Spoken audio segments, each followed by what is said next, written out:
If you are a fan of the strange, dark, and mysterious delivered in story format, then you have come to the right place.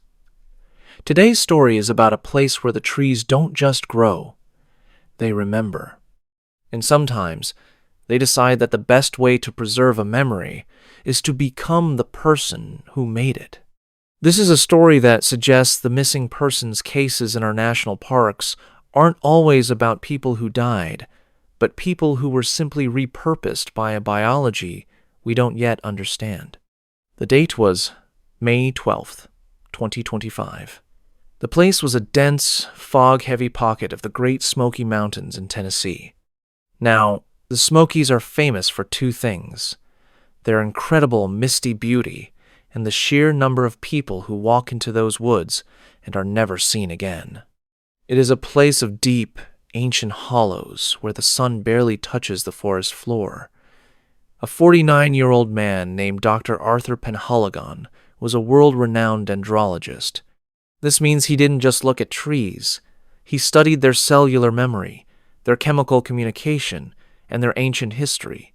He was a man of cold, hard science. He wasn't interested in the local folklore about spirits or haints in the woods. He was interested in the data. Arthur had a radical theory. He believed that certain ancient groves of pines could act as a biological hard drive, storing chemical data from every creature that passed by them for thousands of years. He believed trees could download the environment. To prove this, he ventured into a no-go zone of the park, a place the local Cherokee legends called the Forest of the Mockingbirds. It was called this not because there were birds there, but because the forest itself was said to mimic the sounds of the people who entered it. At exactly 9:45 a.m., Arthur passed a boundary marker that had been overgrown by a thick, gray lichen. It was a rusted Forest Service sign that had been bent in half by some incredible force. The moment he stepped past it, the air changed. It didn't get colder, it got heavier. It smelled intensely of fresh-cut wood and something sharp and metallic, like copper or fresh blood. At exactly 1:30 p.m., Arthur reached a grove of pines that were unlike any he had ever seen in his 20-year career. They were perfectly straight, reaching nearly 200 feet into the air, but they had no needles.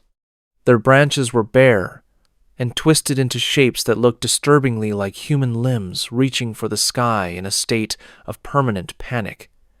The bark wasn't brown or gray. It was a pale, fleshy white. He pulled out his professional equipment to take a core sample. He chose the largest tree in the center of the grove, but as he pressed the sharp steel borer into the trunk, he didn't hear the sound of wood resistance or the crunch of dry bark. He heard a scream. It wasn't a muffled sound or a trick of the wind. It was a high-pitched, agonizing human scream that echoed through the entire grove, causing Arthur to drop his tools in the dirt. He scrambled back, his heart hammering. He looked at the tree, and where he had punctured the surface, a thick, amber-colored sap was oozing out, but it didn't smell like pine resin. It smelled like iron. It smelled like a hospital. It smelled like blood. Arthur tried to rationalize it. He told himself it was just trapped gas escaping a pressurized trunk. But then, the wind began to blow. As the wind moved through the bare, twisted branches, the trees didn't rustle or creak. They wailed. The shape of the branches acted like a massive flute, and the sound coming out was the sound of thousands of voices screaming in unison: men, women, and children. It was a symphony of collective grief. At exactly 4:20 p.m., Arthur realized he was no longer alone in the grove. He looked at a tree 10 feet to his left and saw a face. It wasn't carved into the wood by a hiker. It was emerging from times under times the bark. It was the face of a young woman, her eyes closed, her mouth open in a silent, eternal cry. As he watched, the white bark shifted and stretched like skin, and the face moved. The eyes snapped open. They were made of dark, polished wood, but they followed his every movement. Arthur grabbed his pack and turned to run, but his boots felt like they were stuck in wet cement. He looked down and saw that the pine needles on the forest floor weren't needles at all. They were hair. Long, brown and blonde human hair, millions of strands of it, weaving themselves around his laces and pulling him down toward the roots. The entire forest floor was a carpet of human remains that had been turned into vegetation. He pulled out his survival hatchet and began hacking at the hair, but every time he cut a strand, he heard a sob come from the ground beneath him. At exactly 6:00 p.m., the sun began to set, turning the white trees a blood-red color. That is when the mimicry reached its terrifying peak. One of the trees, the very one he had bored a hole into, began to split down the middle. The bark didn't just crack. It peeled back like a surgical incision. Out of the center of the tree stepped a figure. It was tall, thin, and its skin had the texture of rough, unpolished wood. But the face was Arthur's. It had his glasses. It had his gray beard. It even had the small, jagged mole on his right cheek. The thing stood there, its wooden joints creaking like a heavy door on rusty hinges. It opened its mouth, and Arthur's own voice came out, but it was layered with the sound of snapping twigs and dry leaves. "Thank you for the sample, Arthur," the thing said, its wooden eyes fixed on his. "We needed a new map. We needed a fresh memory to replace the ones that are rotting. You are a very detailed subject." Arthur didn't stay to hear more. He sprinted through the hair on the ground, his boots slipping on the slick, organic carpet. He ignored the screams of the forest floor as he stepped on it. He ran until his lungs felt like they were filled with broken glass and wood smoke. He didn't follow a trail because there were no trails left, only the trees that seemed to step aside, shifting their positions when he wasn't looking, to let him deeper into the trap. Every time he looked back, he saw his wooden double walking behind him. It wasn't running. It didn't need to. It was moving with the slow, inevitable growth of a forest. At exactly 9:30 p.m., he saw a light through the fog. It wasn't a flashlight. It was the yellow glow of a remote ranger station on the edge of the no-go zone. He burst through the final line of white trees and collapsed onto the gravel of the parking lot. The transition from soft hair to hard stone felt like a miracle. The Rangers found him at 10:15 p.m. He was catatonic, curled in a fetal position, clutching a handful of what he thought was moss, but was actually a clump of that long, brown hair he had ripped from the ground. They took him to the nearest hospital in Gatlinburg, treating him for severe shock, dehydration, and thousands of tiny lacerations on his legs. But here is the part that will make you never want to go camping again. When the doctors performed a routine x-ray of Arthur's chest to check for internal injuries from his fall, the room went silent. They didn't find lungs. They didn't find a rib cage. Instead, the image showed a complex, dense network of roots and branches where his organs should have been. Arthur Penhaligon was still alive. He was still talking, but his internal biology had been completely rewritten. He was being turned into a tree from the inside out. Arthur vanished from the hospital 3 days later. No one saw him leave. The security footage showed a man in Arthur's hospital gown walking out the front door at exactly 4:22 a.m. But as the man passed under the bright fluorescent lights of the parking lot, his skin didn't reflect the light. It absorbed it, like old, dry bark. And as he walked toward the tree line, his footsteps didn't make a sound on the pavement. If you go to the Great Smoky Mountains today, near the area of the Forest of the Mockingbirds, you might find a white tree that looks a little too much like a man. It won't have any needles. It will just have branches that look like reaching arms, and a small, circular hole in its chest, the exact spot where a core sample was once taken. And if the wind blows just right through those twisted limbs, you might hear a voice. It won't be a scream anymore. It will sound like a calm educated man, a scientist, explaining the complex biology of the forest to an audience that isn't there. Do not stop to listen. And whatever you do, do not take a sample, because the trees in that grove are very protective of their data, and they are always looking for a new biological hard drive to call home.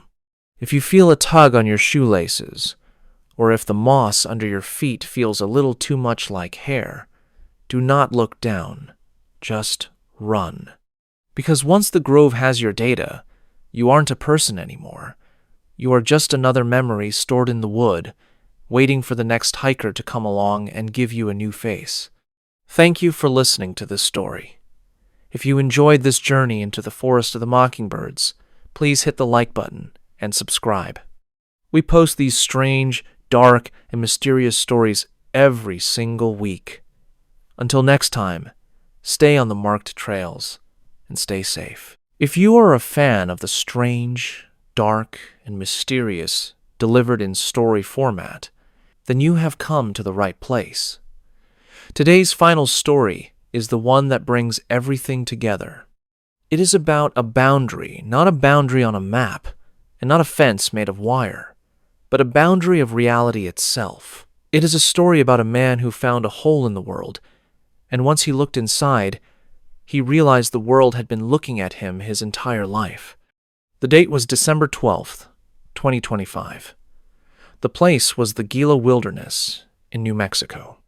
Now, for those of you who don't know, the Gila is one of the most desolate, ancient, and unforgiving places in the lower 48 states. It is over 500,000 acres of black canyons, volcanic rock, and ancient cliff dwellings left behind by people who vanished centuries ago. It is a place where the silence is so heavy it actually has a tactile weight to it. A 55-year-old man named Elias Vance was a high-altitude surveyor. He was a man of precision, a man who lived his life by the millimeter. His job was to map anomalies in the terrain, basically. He went to the places that satellites couldn't quite see because of shadows, mineral deposits, or magnetic interference. Elias was a man of cold logic. He didn't believe in ghosts, and he certainly didn't believe in the local legends of the skinwalkers or the shimmering people that the locals whispered about in the diners of Silver City. To him, the world was a grid, and every grid had a coordinate that could be measured, categorized, and conquered. At exactly 8:15 a.m., Elias was hiking near the Mogollon Mountains, carrying a laser rangefinder worth $20,000. He pointed it at a massive canyon wall about 500 yards away to establish a baseline. The digital display should have flashed 500 meters. Instead, the screen flickered and read 0. He frowned, wiped the lens, recalibrated the device, and tried again. 0. He pointed it at a pine tree 3 feet away. 3 meters. He pointed it back at the distant, towering canyon wall. 0. It was as if, according to the physics of light and reflection, that massive wall of rock was standing right in front of his eyeballs. It was as if there was no space between him and the horizon. Elias, being a man of science, assumed it was a hardware malfunction caused by the solar flares reported that morning. He decided he had to investigate the rock face physically. He began to hike toward the canyon, but as he walked, the world began to lag. He would take 10 steps forward, but when he looked back at the tree he had just passed, it was 50 yards away. He was moving through space at a speed that defied human biology. The clouds above him weren't drifting. They were snapping from one position to another, like frames being skipped in a corrupted video file. At exactly 11:45 a.m., Elias reached the base of the canyon wall, but as he got closer, his brain began to reject what his eyes were seeing. It wasn't rock. It wasn't basalt or granite. The wall was a vertical, vibrating surface of what looked like liquid mercury. It was perfectly smooth, reflecting the desert sky, but the reflection was wrong. In the mercury wall, the sun wasn't yellow. It was a deep, pulsing emerald green. The trees in the reflection had blue leaves, and the mountains behind him were shaped like perfect geometric pyramids. Elias reached out a gloved hand, his curiosity overriding his survival instinct. He expected to touch cold, hard stone or wet liquid, but his hand didn't hit a surface. It just disappeared. He felt a sensation of pins and needles, like his arm had fallen asleep, but 1,000 times more intense. He pulled his hand back, and his heavy-duty work glove was gone. Not torn, not cut, just erased. Where his hand should have been, his skin was now covered in a layer of shifting, iridescent scales that looked like a bird's wing. He didn't feel pain. He felt a sudden, overwhelming sense of clarity. He felt like he could see the code behind the air. At exactly 1:20 p.m., Elias noticed something moving inside the mercury wall. A figure was walking toward him from the other side. It was a man. As the figure got closer, Elias realized the man was wearing a surveyor's uniform identical to his own. He was carrying the same laser rangefinder. He had the same gray stubble, the same tired eyes, and the same small scar on his chin from a childhood fall. The man on the other side stopped and looked at Elias. But he didn't look scared. He looked disappointed, like a baker looking at a burnt loaf of bread. The double reached out and touched the surface of the wall from the other side. When his hand passed through the silver film, it came out looking exactly like Elias's original hand, with the glove still on. The two men were standing inches apart, separated by a thin, vibrating membrane of elsewhere. "You weren't supposed to find the seam," the double said. His voice didn't come from his mouth. It came from the speakers of the rangefinder hanging around Elias's neck. It was a synthesized, hollow version of his own voice. "The grid is being updated. You are part of the old version. You are redundant data." Elias tried to scream, but he realized his mouth was no longer there. His face was becoming smooth and featureless, like the surface of the mercury wall. He looked down at his body and saw that he was dissolving into a stream of silver numbers, geometric shapes, and lines of glowing green text. He wasn't dying. He was being recalculated. He was being moved to a different folder. At exactly 3:30 p.m., the emerald sun in the reflection began to set. The double, the new Elias, stepped through the wall, fully entering our world. He adjusted his hat, checked his rangefinder, which now read a perfect 500 meters, and began to walk back toward the trailhead with a confident, rhythmic stride.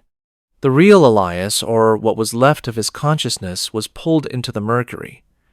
He found himself standing in a version of the Gila wilderness that was made entirely of light, sound, and mathematics. There were no trees, only the times, frequency times of trees. There were no rocks, only the times vibration, times of minerals. He was in the source code. He looked up and saw the seam.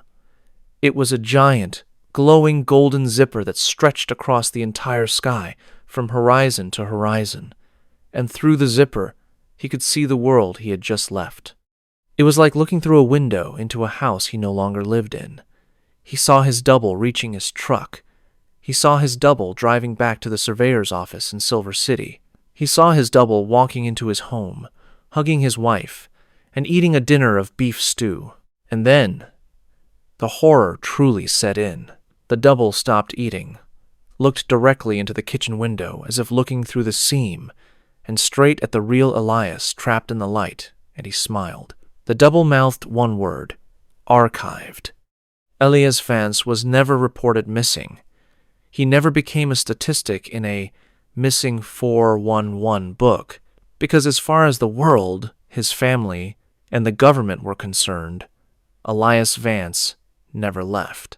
He returned from his trip, he finished his maps, and he lived another 30 years before dying peacefully in his sleep, surrounded by his grandchildren.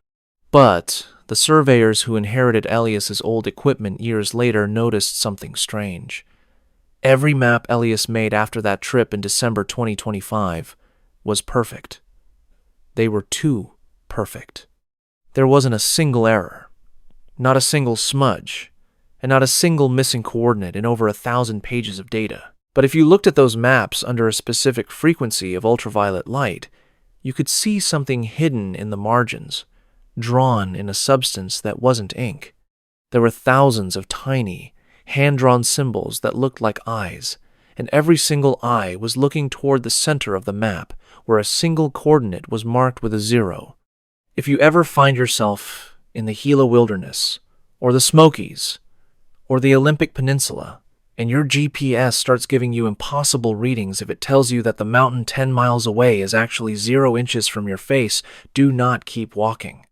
If you see a wall of rock that looks a little too much like a mirror, or if the trees start to sound like your own mother calling your name, turn around. Do not try to touch your reflection, because the grid is always being updated. The universe is constantly cleaning its hard drive, and if the system finds 2 versions of the same file, it has to decide which one is the master and which one is the backup.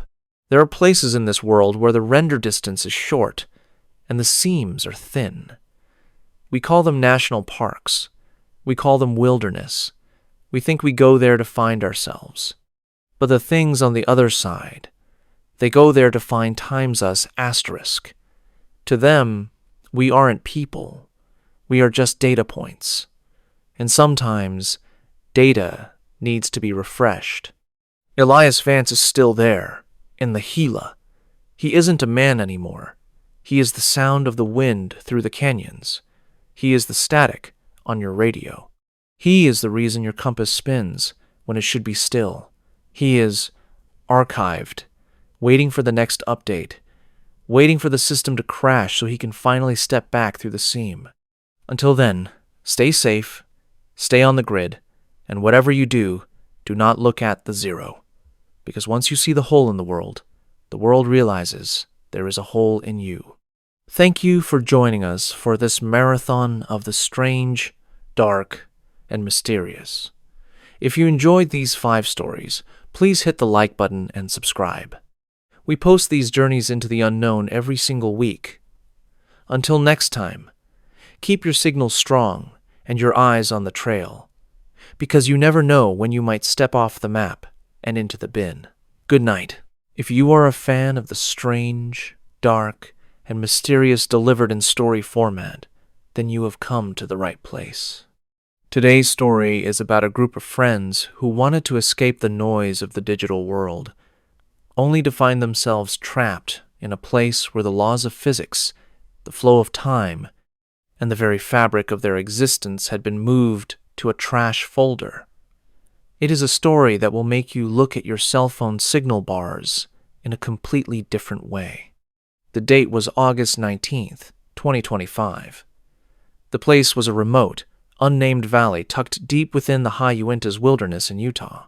Now, for those of you who aren't familiar with Utah's backcountry, it is famous for its dead zones. These are vast, ancient stretches of land where the geography is so jagged and the minerals in the rocks are so dense that they swallow every radio wave, cell signal, and GPS ping that tries to enter. For most people, this is a nightmare. But for 24-year-old Elias Thorne and his 3 best friends, it was the holy grail of vacations.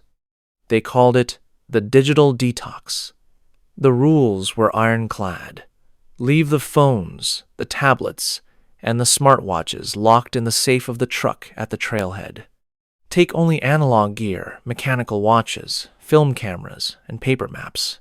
They were going to disappear into the pines for 72 hours to reset their brains from the constant dopamine loops of Silicon Valley. Elias was a high-level software developer from San Francisco.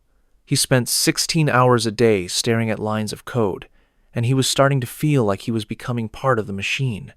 Joining him were Sarah, a trauma nurse who needed a break from the sirens, Marcus, a former collegiate athlete who lived for physical challenges, and Chloe, a freelance photographer who wanted to capture the world on actual 35mm film.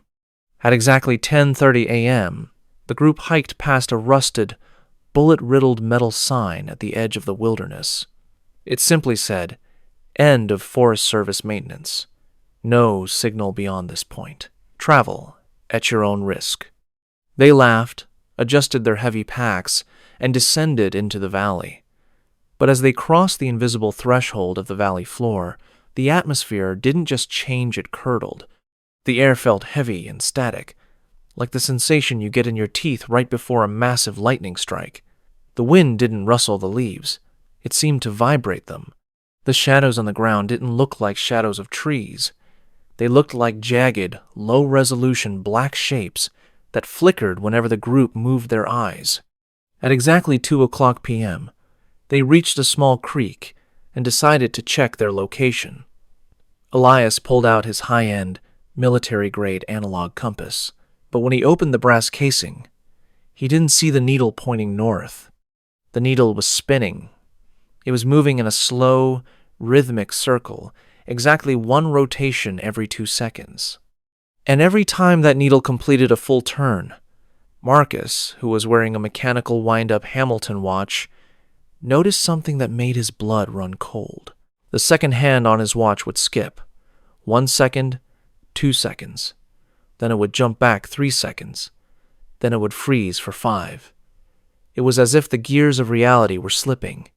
Marcus showed the watch to Sarah, who tried to find a pulse on her own wrist. She looked at her mechanical stopwatch and realized her heart was beating 72 times a minute, but the watch said only 10 seconds had passed. "The gear is glitching," Chloe whispered. She tried to take a picture of the strange, distorted clouds above them, but every time she pressed the shutter, the mechanical parts inside her vintage camera made a sound like a garbage disposal grinding on a fork. When she pulled the film lever, it didn't stop.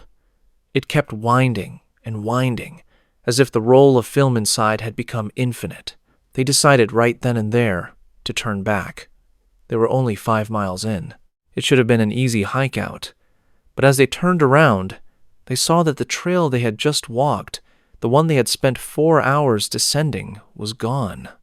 In its place was a wall of flat, featureless gray fog. It didn't look like weather. It looked like a missing texture in a video game. It was a vertical wall of nothingness that stretched from the canyon floor to the sky. At 4:45 p.m., the sun began to set, but it didn't set in the west. It stayed exactly where it was in the sky, turning a deep, bruised shade of purple, and then it simply blinked out. 1 second there was light, and the next, the valley was plunged into a darkness so absolute that their flashlights seemed to struggle to even leave the lens. The beams of their lights didn't travel. They seemed to hit the darkness and bend, as if the air itself had become a physical obstacle. "Stay together," Elias whispered. His voice sounded strange, like it was being played through a low bitrate speaker. He reached out to grab Marcus's shoulder to keep the group tight, but his hand passed right through Marcus's jacket. Marcus didn't feel like a ghost. He felt solid to himself, but for a split second, Elias's hand looked like digital static, a jumble of flickering, translucent pixels that hummed with a low frequency. Then, the broadcast began. It wasn't a voice. It was a sound that came from the ground itself. It was the screeching, rhythmic pulse of an old dial-up modem, but amplified to a deafening volume. It echoed off the canyon walls, shaking the very stones beneath their feet. Suddenly, Chloe screamed and pointed her light at a nearby pine tree. Tucked into the bark of the tree, as if it had grown there like a fungus, was a smartphone. Elias recognized it instantly. It was his phone, the one he had locked in the truck's safe 5 miles away. The screen was cracked, but it was glowing with an unnatural, blue intensity. It was playing a video on a loop. Elias walked over, his heart hammering against his ribs. The video showed the 4 of them standing in this exact spot, but they were older, much older. Sarah's hair was white and matted. Marcus was missing his left arm, the stump cauterized by something blue. They were sitting around a campfire that burned with a blue, cold flame that cast no shadows. The Elias in the video looked directly into the camera lens and spoke. His voice was a layered mess of thousands of different tones. "It is 8:12 p.m., the video Elias said. "We have been in the buffer for 19,000 days. If you are watching this, do not look at the moon. The moon is the eye of the compiler. If you look at it, you will be rendered." Everyone instinctively looked up. There was no moon. In its place was a giant, glowing white circle with a spinning, loading icon in the center, rotating slowly against the black sky. It was miles wide, pulsing with a pale light that made the trees below look like wireframe models. Panic, raw and primal, took over. Marcus, the athlete, couldn't take the sensory overload. The sound of the modem was drilling into his skull. He started running toward the gray fog, screaming for his mother, screaming for anyone. The others tried to catch him, but he was too fast. His movements were jagged, as if he were skipping frames in a movie. He disappeared into the mist at exactly 9:00 p.m. A second later, his voice boomed over an invisible speaker system that seemed to fill the entire valley. It was Marcus's voice, but it was coming from every direction at once. "Help! I found the exit!" "It is right." The voice didn't trail off. It shattered into a sharp burst of white noise. A sound so loud, it knocked Elias and the girls to the ground. Elias, Sarah, and Chloe huddled together under the rock overhang. They realized then that this valley wasn't a sanctuary. It was the recycle bin of the universe. This was where reality dumped the glitches, the people, the objects, and the moments that didn't fit the code of the world anymore. They looked around and saw that the pines were no longer pines.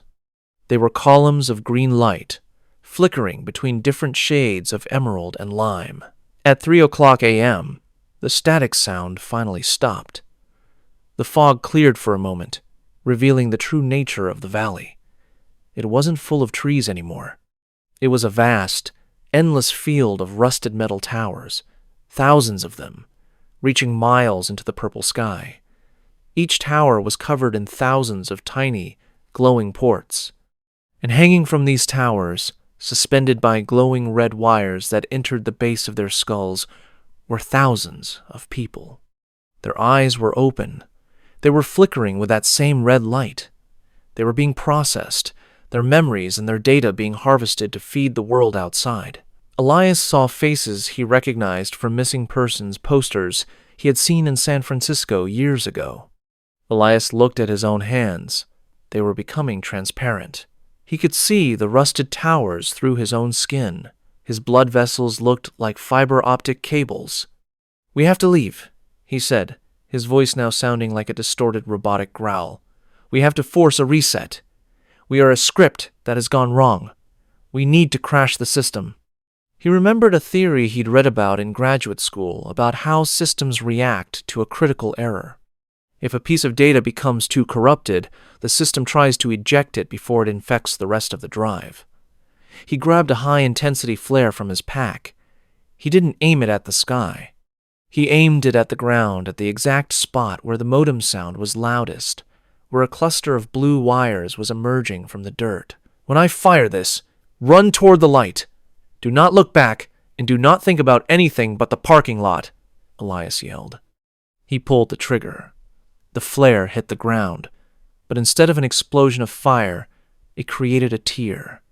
It looked like a hole ripped in a photograph, showing the white paper underneath. Through the tear, Elias could see the trailhead parking lot.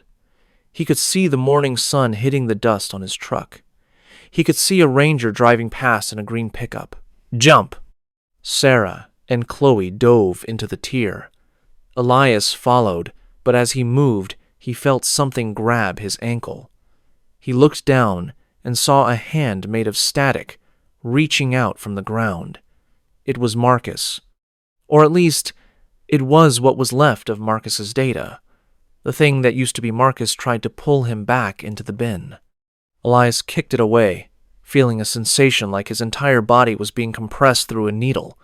His vision turned into a sea of green code, then white, then nothing. He woke up on the gravel of the parking lot at exactly 10:30 a.m., the precise time they had originally arrived to start their hike. The mountain air was normal. His heart was beating at a normal rate. His friends were there, gasping, vomiting from the transition. Sarah was crying, clutching her own hair to make sure it was real. Chloe was shaking her camera, which was now empty of film. They were safe. The sun was warm. The birds were actually singing. The silence was just silence. But when Elias reached into his pocket to find his truck keys, he felt something else. He pulled it out. It was Marcus's Hamilton watch. The glass was shattered. The hands were spinning backwards so fast they were a blur, emitting a faint, high-pitched whine. And Marcus was gone. He wasn't in the truck. He wasn't on the trail. He wasn't in the bathroom, at the trailhead. Elias ran to the truck safe and ripped it open. His phone was there, exactly where he'd left it. It was cold to the touch. He turned it on and went to his photo gallery to show the police. But in every single photo from their childhood, from college, from the party last Christmas, and even from that morning, there were only 3 people: Sarah, Chloe, and Elias. There was always a gap, a space where a 4th person should have been standing.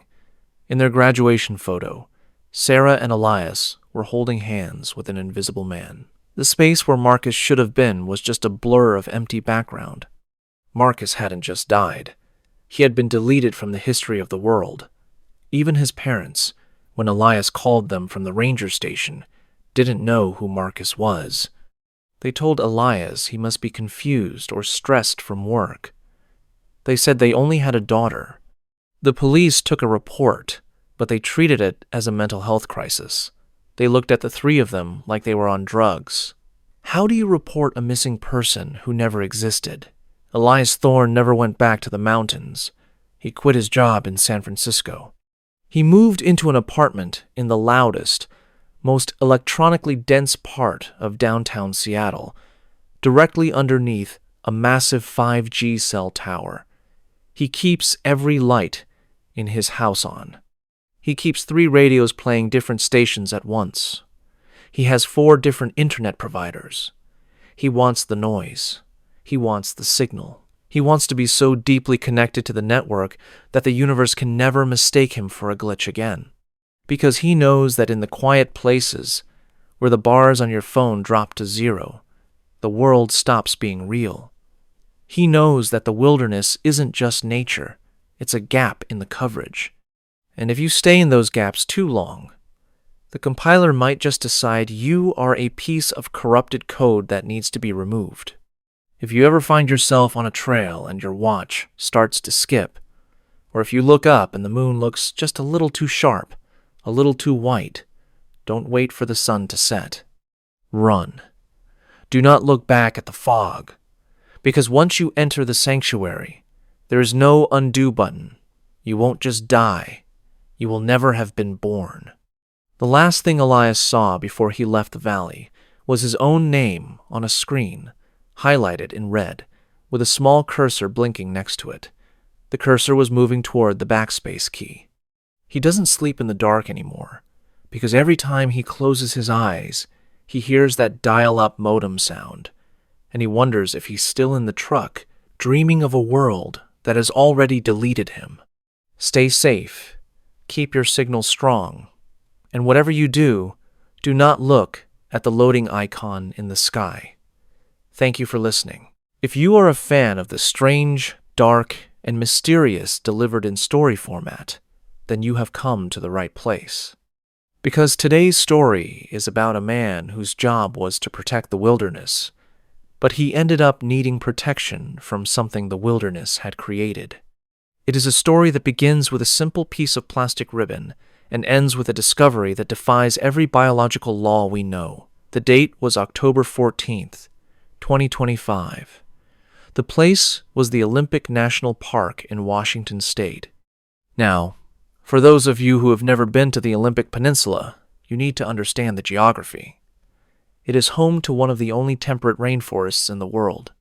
It is a place of ancient moss, towering Sitka spruces that are hundreds of years old, and a fog so thick it feels like you are walking through wet wool. It is a place where the ground is always soft, the air is always damp, and things have a habit of staying hidden under the giant ferns for a long, long time. A 42-year-old man named David Thorne was a senior park ranger with over 15 years of experience. David was not a novice. He was the kind of guy who knew every trail, every drainage, and every rocky outcropping in his sector. He was highly respected, incredibly fit, and he was the guy the younger rangers went to when they got turned around in the brush. He was not the type of man to get spooked by a strange noise or a trick of the light. At exactly **8:45 a.m. David was conducting a routine patrol near the Hoh River Trail. His task was simple: check for downed trees after a heavy windstorm that had ripped through the peninsula the night before. But as he reached a section of the forest that should have been as familiar to him as his own backyard, he noticed something that was not on any of his official maps. Branching off from the main trail, hidden behind a curtain of hanging club moss, was a narrow, perfectly cleared path that headed straight into the densest, most untraveled part of the forest. And marking this path, tied to a low-hanging hemlock branch, was a bright red plastic marker, the kind hikers or surveyors use to mark a temporary trail. David stopped. He pulled out his GPS unit. There was no official trail listed there. No maintenance requests, no research permits. He checked his radio, but all he got was a wall of static that sounded like someone frying bacon. He figured maybe a group of illegal campers or poachers had blazed their own trail, so he decided to follow it to make sure they weren't building illegal fires or littering. He walked for 20 minutes, following the red markers. Every 50 feet, like clockwork, there was another ribbon tied to a tree. But as he got deeper into the woods, David noticed a shift in the atmosphere. The forest was getting quieter. Not just nature quiet, but dead silent. The birds had stopped singing. The wind had stopped moving the canopy. Even the sound of his own heavy boots hitting the soft earth seemed to be swallowed up by the moss. At exactly **10:32 a.m., David reached for one of the red markers to tear it down. But as his fingers made contact with the material, he recoiled in pure, instinctual disgust. It wasn't plastic. It wasn't vinyl. It felt warm to the touch. It was slightly damp and had a texture that was strangely fibrous, like a strip of raw, sun-dried steak. David's heart began to pick up speed. He pulled out his pocket knife and sliced a small piece of the ribbon. Instead of shredding like plastic, the marker began to bleed. A thick, dark crimson fluid, almost black, oozed out of the cut, dripping slowly onto the mossy ground. David watched, mesmerized and horrified, as the liquid didn't just sit there. It seemed to be absorbed by the moss with a faint, slurping sound. He looked ahead and saw that the trail was changing. The markers weren't just tied to the trees anymore. The red material was now growing out of the bark itself, winding around the trunks like massive, pulsating veins. The further the trail went, the more it looked like the forest was being covered in a layer of living, breathing muscle. David decided right then that he had seen enough. He was a professional, and his gut was screaming at him to get out. He turned around to head back to the main Hoh River Trail, but when he turned, the path he had just walked was gone. In its place was a wall of thick, pulsating red vines that had grown across the gap in a matter of minutes. They were wet, slick, and moved with a slow, peristaltic motion, like an esophagus. He looked at his watch. It was *11:15 a.m. He looked at his compass, but the needle was useless. It was pointing toward the center of the red trail. No matter which way he turned his body, he was being pulled inward. With no other choice, David kept moving forward, deeper into the core. As he walked, the ground beneath his boots started to feel soft, not like mud or peat, but like stepping on a mattress. Every time he took a step, the ground would groan, and a faint, rhythmic thumping could be felt through the thick soles of his boots. It was a vibration that traveled up his legs and settled in his chest.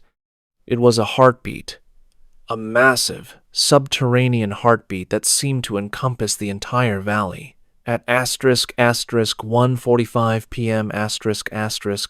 David stumbled into a wide clearing. In the center of this clearing was a large, humped shape covered in a thick, matted layer of the red muscle fibers and gray lichen. As he got closer, his brain struggled to process what he was seeing. It was a vehicle. It was an old Forest Service truck, a 1991 Ford, its white paint barely visible under the red growth. He recognized the unit number on the door, 704. David's breath hitched. He knew that number. Unit 704 belonged to a ranger named Elias Vance. Elias had gone missing in this exact sector in October of **1994 for 30 years. The search for Elias Vance had been one of the biggest cold cases in Washington history. They had found nothing, no clothes, no truck, no tracks. The truck was suspended 3 feet off the ground by the red veins, which had grown through the windows, the tires, and the engine block, anchoring it like a fly in a spider's web. David forced the rusted door open. The interior of the truck didn't smell like rot. It smelled like ozone and iron. Sitting in the driver's seat was a figure. It wasn't a skeleton. It was a man, or what used to be a man. He was completely encased in the red fibers, his skin replaced by that same raw, muscular texture. His eyes were wide open, but they weren't human eyes anymore. They were flickering red orbs that pulsed in time with the heartbeat of the forest. The figure's mouth opened, and a sound came out. It wasn't a voice. It was the sound of a radio transmission. Specifically, it was the sound of David's own radio call from 10 minutes ago. It played back his own heavy breathing and the sound of his boots on the moss with perfect digital clarity. Observation number 8. A voice whispered from the dashboard of the truck. It was David's own voice, but it sounded older, more tired, as if it had been speaking for 1,000 years. Subject Thorn has reached the core. Initiation beginning. The trail is complete. David backed away, tripping over a tree root that felt suspiciously like a giant, pulsing artery. He scrambled to his feet and started running. He didn't follow the path.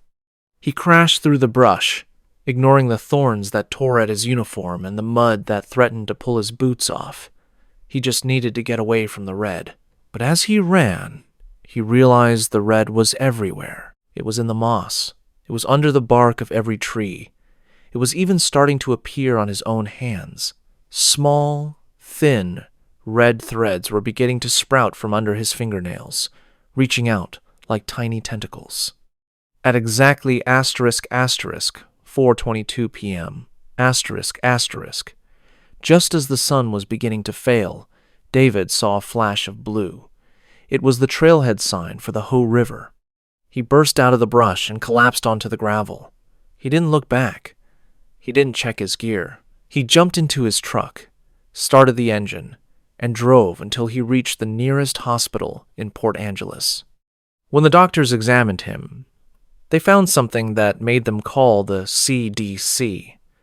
David was physically fine, except for one thing. His blood chemistry had been completely rewritten. He had gone into the woods as type O positive.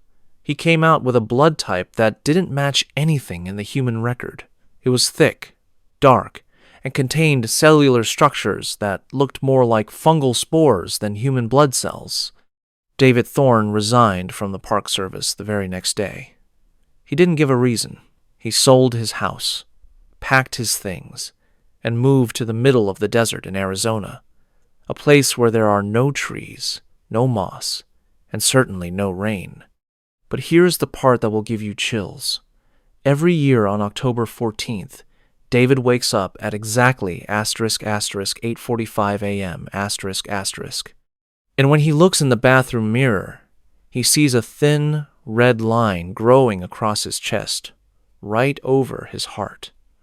It doesn't hurt, it doesn't itch, but every year it gets a little longer, a little thicker, and a little more like the texture of that red ribbon. And if he sits very still in the absolute silence of the desert night, he can hear it, a faint, rhythmic thumping coming from inside his own chest. It isn't his heart. It is the sound of the Olympic forest, 300 miles away, still calling him back to finish the trail. Because the forest isn't just growing trees anymore. It is growing a map, and it is always looking for new muscle to expand its borders. If you are ever hiking in the Pacific Northwest and you see a bright red marker on a trail that isn't on your map, do not follow it. Do not touch it. And for heaven's sake, do not think you are the one doing the exploring, because in the Hoh rainforest, the trail is the one exploring you.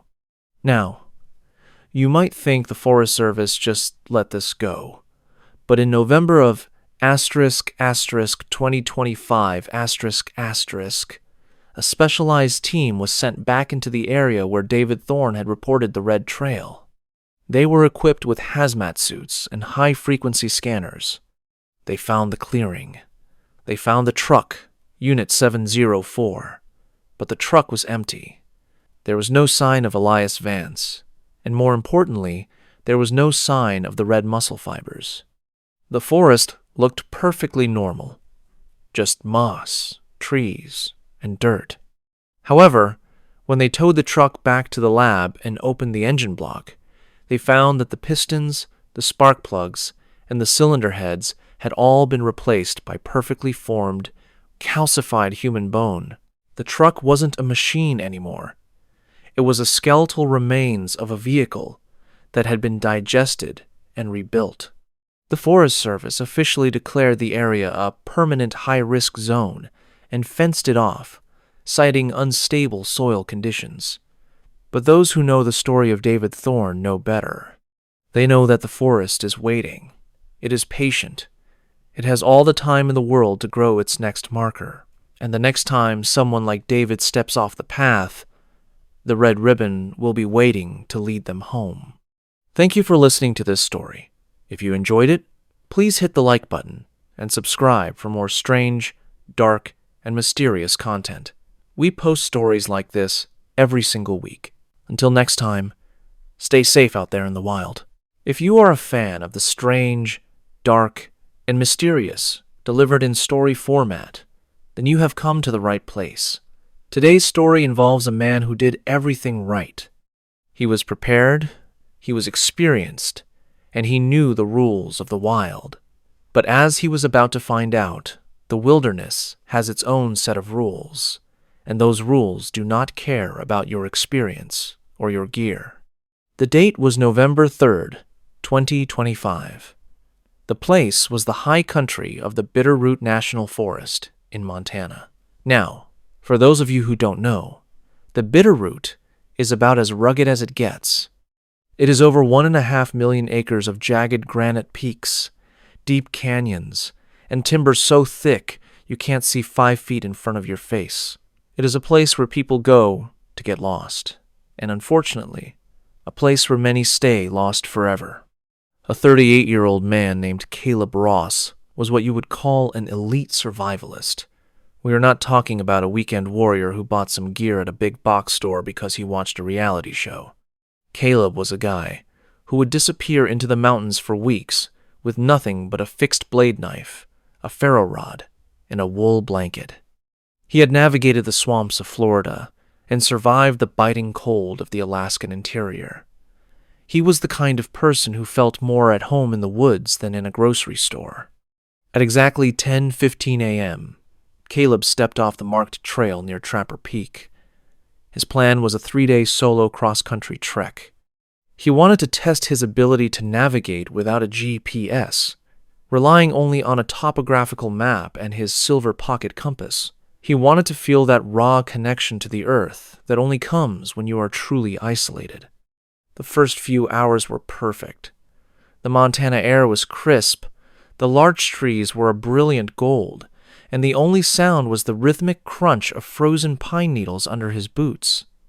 Caleb was in his element. He felt invincible. But at exactly 4:44 p.m., as the sun began to slide behind the sharp ridges, the vibe of the forest shifted. It was like someone had flipped a switch from peaceful to predatory. Caleb stepped into a small, circular clearing.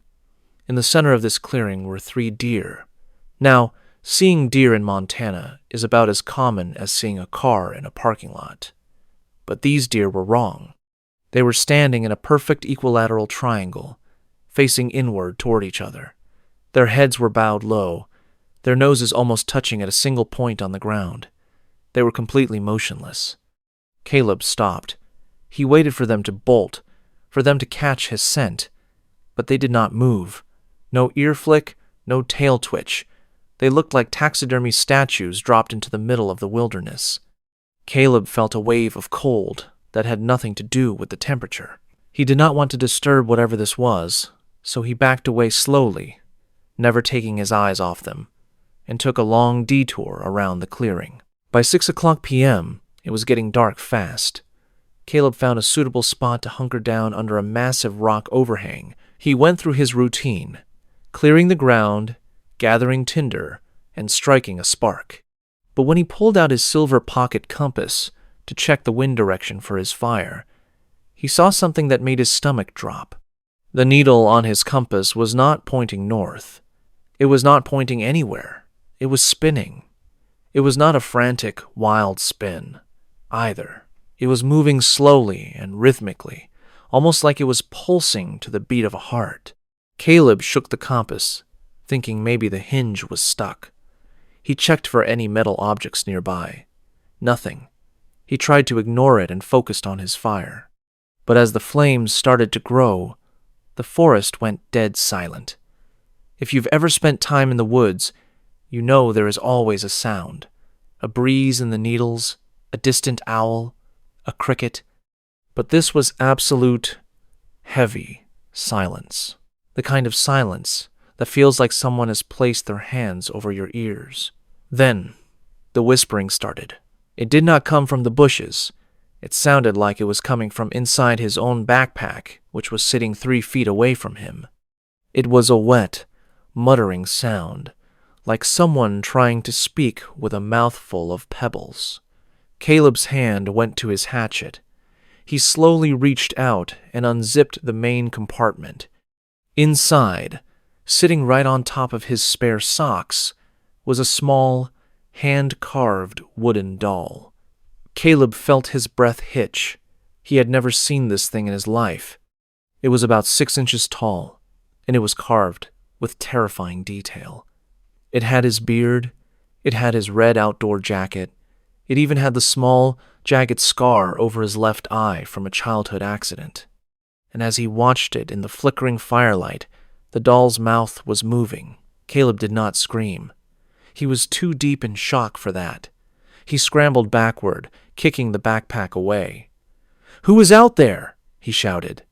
His voice echoed off the rock overhang, sounding thin and fragile against the vast Montana night.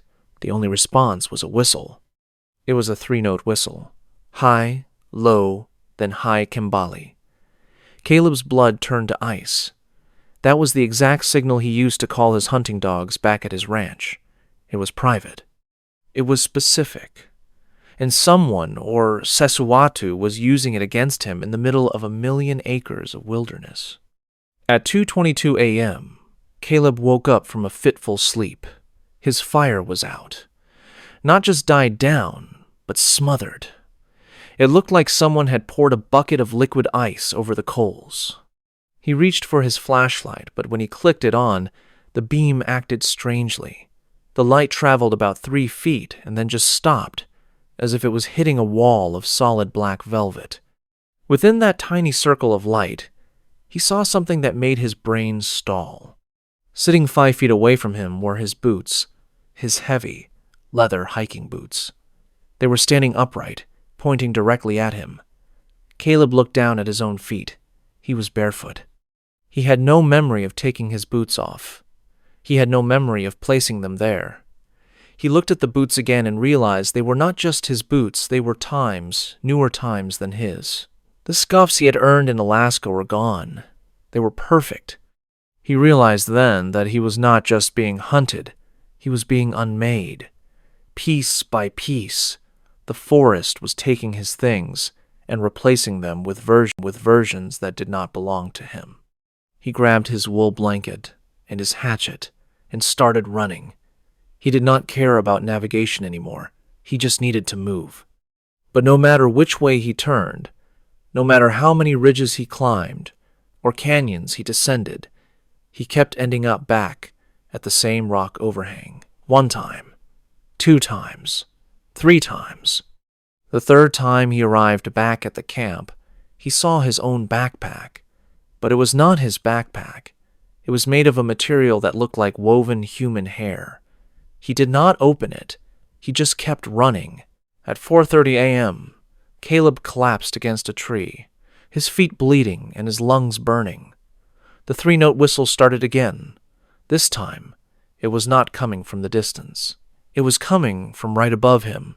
He looked up into the branches of a massive ponderosa pine. Perched there, looking down at him, were the 3 deer from the clearing. They were crouching on the limbs like giant, gangly birds, their long legs folded in ways that should have been physically impossible. Their black, glassy eyes reflected the moonlight in a way that looked like static on a television screen. One of the deer opened its mouth. It did not make a sound like an animal. It spoke, and it spoke in Caleb's own voice.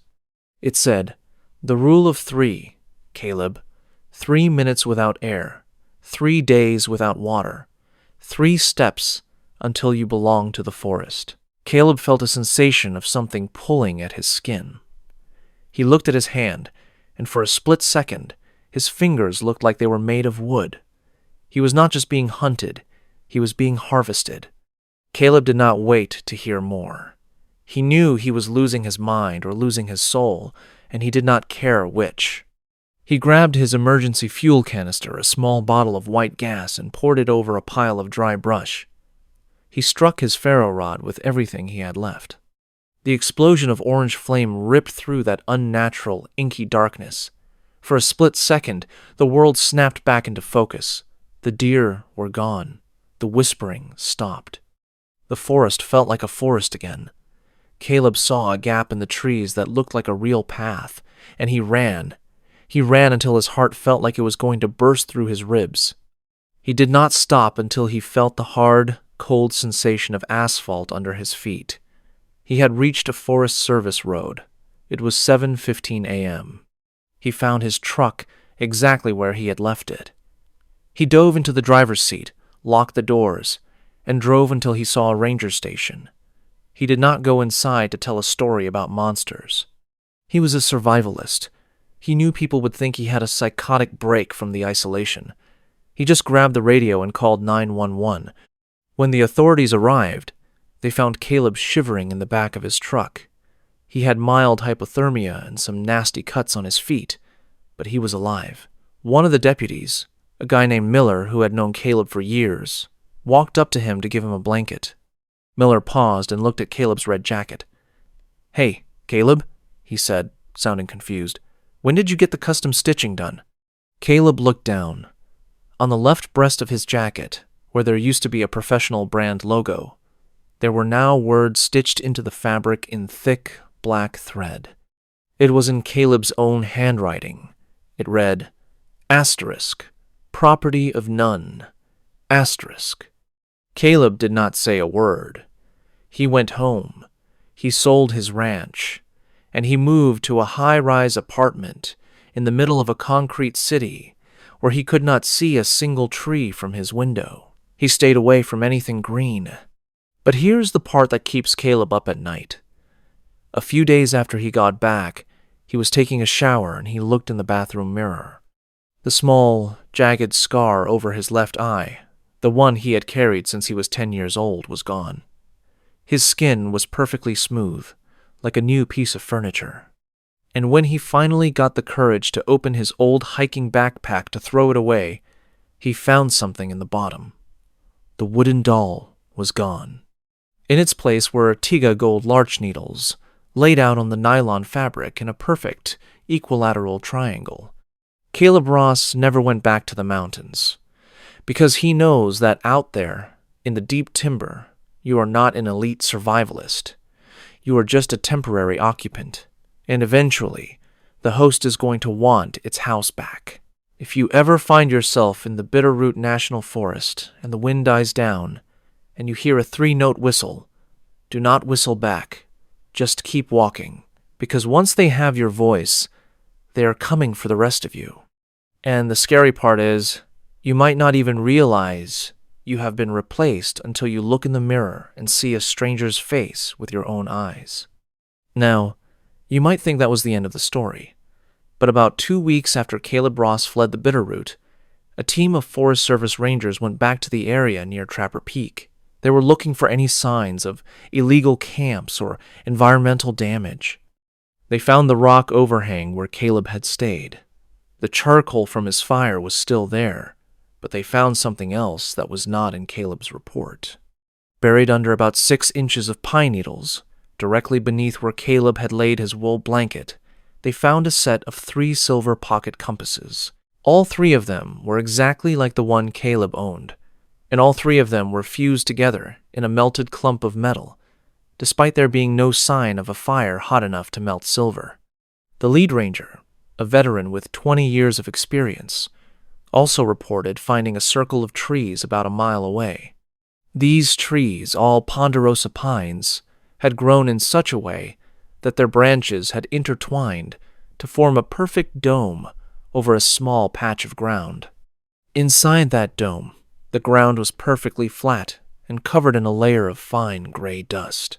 Analysis of the dust later revealed it was composed of organic matter, mostly skin cells and hair, all belonging to the same individual. The DNA matched Caleb Ross, but when the rangers looked at the dates, they realized the dust had been there for decades. It was as if Caleb had been unmade in that forest long before he ever stepped foot in it on November 3rd. The Forest Service officially closed the case as Unexplained Phenomenon, a common label for the thousands of disappearances that happen in the American National Park System every year. But the rangers who were there that day, they don't go back to Trapper Peak. They know that some places on this earth are not meant for us. They are pockets of something older, something that operates on a logic we can never understand. So, if you are planning a hiking trip this weekend, do yourself a favor. Stay on the trail. Keep your GPS on, and if you see 3 deer standing in a triangle, don't stop to take a photo. Just turn around and go home. Because the forest is always watching, and it has a very long memory. And it is always looking for new pieces to add to its collection. This story serves as a reminder of the missing 411 phenomenon that has gripped the Pacific Northwest for years. People disappear in the woods under impossible circumstances, sometimes found miles away in areas they couldn't possibly have reached, or sometimes never found at all. Caleb Ross was one of the lucky ones. He got out. But did he really? If his scar is gone, and his jacket is changed, who exactly is sitting in that high-rise apartment in the Midwest? We may never know. But the next time you are in the woods, and you feel that sudden, heavy silence, just remember Caleb, and remember the rule of Tiga. 3 minutes without air, 3 days without water, and 3 steps until you are gone. Thank you for listening to this story. If you enjoyed it, please hit the like button and subscribe for more strange, dark, and mysterious content. We post stories like this every week. Until next time, stay safe out there